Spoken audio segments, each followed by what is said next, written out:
Welcome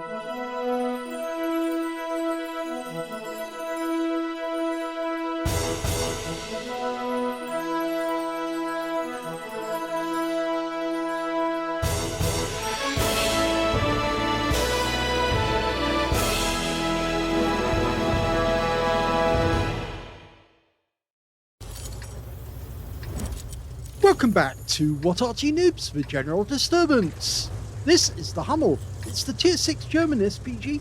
This one's located on the south spawn of Murovanka encounter, and it's under the command of Wazwulf of QU1NN.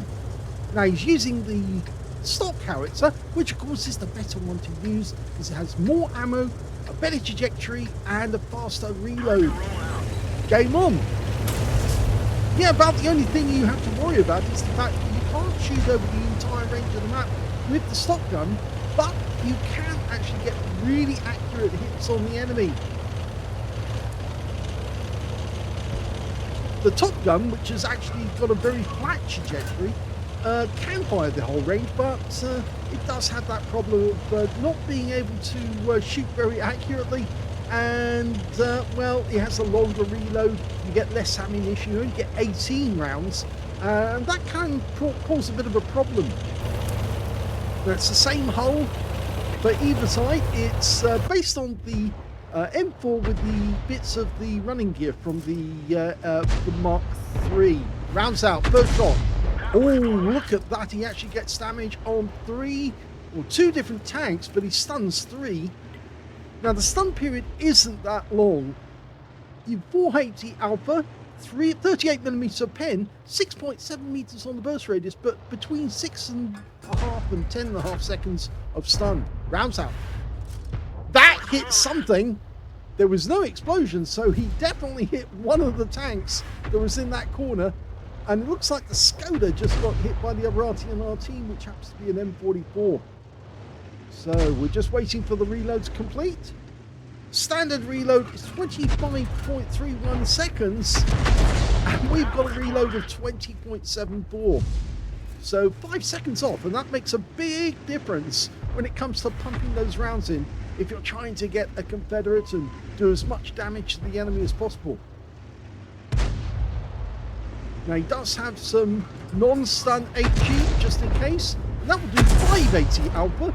And 48mm of pen with a 4 meter burst radius. He's fair clobbering these guys already. I mean, he's already got some stun assist, but 500 damage over a number of tanks. And of course, the more tanks he hits, the more chance he's got of getting a Confederate. And this time round, he gets a direct hit on the T150, 189 hit points. And the T150 actually manages to get wiped out by our Cromwell B, who was sitting on that corner. Now, can we put a round into the VK? We're almost loaded. Rounds out. And in fact, it's a kill shot.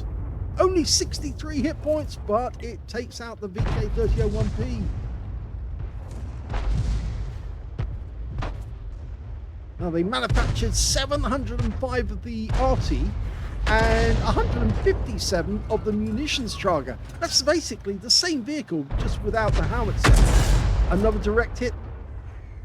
VK3601H took that one.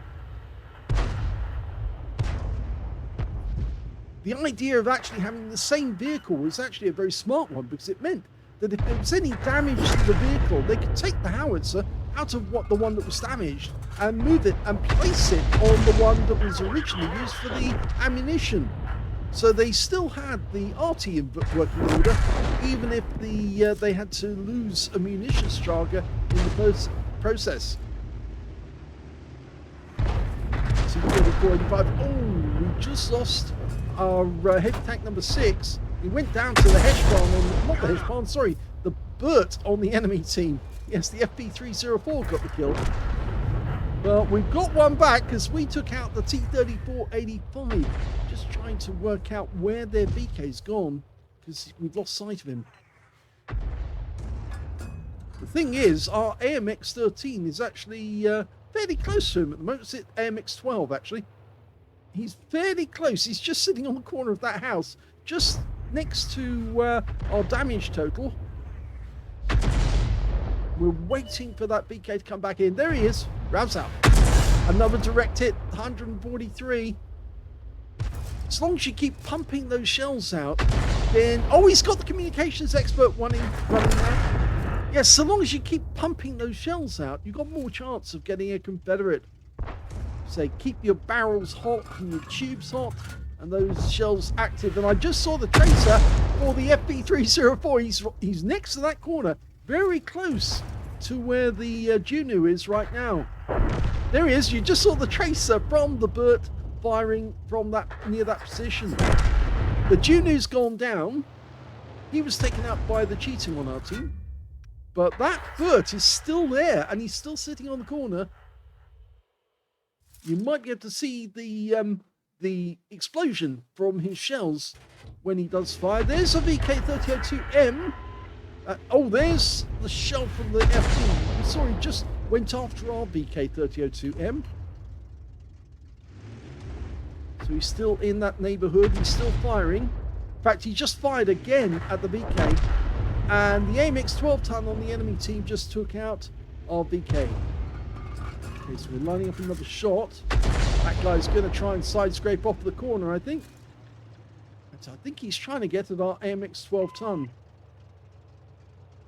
We've marked him as target to let our teammates know that's where we're going for. You can still see the tracer from the Burt flying in that direction. The AMX 12-ton's decided to pull back. He's having a quick look in the bushes over here because he thinks the FE is over there, but it's not. It could be the Hummel over there, but certainly the Burt is sitting on that corner where the Juno was. He's just over there. Oh, and the AMX 12-ton takes a hit. Only a splash hit, but there goes the M44, so we might have some stun assist off that one as well. Or do we? It may have been a very temporary stun, but he's sitting on that corner on the house. Rounds out. Oh, that's a kill! He wiped him out, a blind kill on the AMX 12-ton. Wazwulf got him. He fired one in just to test if he was still there. And yes, he was, and he pulled back out to take a shot. And the shell hit him directly and wiped him out. Okay, we've got a chance on the VK. Rounds out. Another splash for 189. He's now one shot. He's only got 17. And he goes down to the G2. So we're 2 up on the enemy.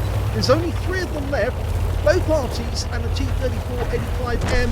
But unfortunately, we lost our G2 to their Hummel. But it looked like the shell did come from around about the near their spawn area. So I suspect that the Burt is closer. Yeah, you just saw the tracer from the Burt. He's actually firing from near the water tower, and our Hellcat's about to find him. So ideally, just get in the cap and get ready to shoot, because I think the Hellcat's about to find the Burt. There he is. Okay, line him up. He fired in. Unfortunately, he moved too quickly. The moment he knew he was spotted. Oh, to have a shell right now, that would have been perfect. But he can still do him. Oh, he just fired at our Hellcat. Now, can we get a good shot? Lined up and rounds out. Oh, how did that happen? That shouldn't have happened. It hit one of the furniture, but the kill shot goes to the KV2, and the enemy Hummel goes down next to the bushes, which leaves only the T-34-85M left on the enemy team. And we're not sure where he is. He could be anywhere. So it might be a good idea to move to a position where we've got a bit of cover. We have got it where we are, but I'm worried if that T-34-85M comes up behind us. If it does, the M44 is going to spot him first. Both parties have got very short view ranges. This one's got 265 meters, so's the M44. KV2 just the other side of the bank. We have been capping for a while. It's going to force that T-34-85M to come out of his hiding place. He must be on the east side of the map, somewhere near the water. And I suspect he will come in when he realizes he can get a defender medal. Meantime, the KV2 is moving in on the cap, and he is in a very prominent position, which means he might get spotted and shot at. Well, only a few seconds left to go. If the T-34 doesn't turn up in the next 3 or 4 seconds, we're going to cap out, because we've got 3 in the cap. In fact, we've got 4 in the cap, and I think that's going to be it. That's it. He's missed out, and we've capped out to win.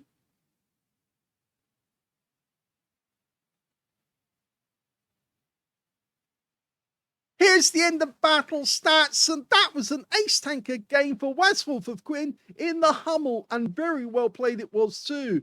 He got a Bruiser medal for getting at least 5 critical hits in this one. He got 10. His win rate was 4,294, which is Super Unicum standard. He didn't get any medals, but we'll find out why in a short while. Let's have a look at the team scores. Well, he didn't get the highest damage. The Burt on the enemy team got 2,306 hit points of damage, that guy. We narrowly missed getting a kill on him too. 2,306 is a very good score for a Burt. 2,025 hit points went to Wazwulf in second place. And in third place, it was the Hummel on the enemy team who managed 1,828 hit points. When it came to kills, the high scorer was Wazwulf and the Hummel on the enemy team. Both had 3 kills apiece. I think that the enemy Hummel was actually using the top gun, whereas Wazwulf was using the stock gun. Obviously, Wazwulf was getting more hits off. I think we can see here that this guy fired 13 rounds, and I'm pretty sure that Wazwulf fired a lot more than that. We can just check that right now by a quick look. 17 rounds. You see, it does make a difference. You hit more of the enemy with the stock guns. When it came to second place, that was the Hellcat on our team, who got a tank sniper. He got 2 kills, so did the Cheetu, the Tiger 131, the KV2, and the Cromwell B. And on the enemy team, only the Burt, the FP304, managed to get 2 kills. Whilst on our team, when it came to base XP, he got that one too. So Wazwulf got 1,040 base, the only player to get over 1,000. The next highest scorer being the heavy tank number 6 with 771, followed by the Hellcat with 745. So it means that Wazwulf got the top in 2 of the columns, the number of kills and the base XP, but just missed out on getting the damage because, of course, the Burt got there just a little bit above him. So let's have a look at detail. 17 shots fired. As I said, that's 4 shots more than the enemy Hummel fired, and I suspect that's entirely down to the fact that the enemy Hummel was using the top gun, and of course that's why he was sitting back in the bushes right at the end of the back of the map. He could actually sit there and still fire over the entire range, but Wazwulf had to get closer, but of course he was getting more accurate shots, and he was hitting more enemies than his opposition. He got 9 direct hits on the enemy. None of them penetrated though, but he did get 20 splash, 2,025 hit points of damage, of which 1,836 were at more than 300 meters. So you can see he did get some close range shots on the enemy. He damaged 8 and killed 3. Well, there's a 5 difference there, so that's why he missed out on getting a Confederate. He was very close to getting that.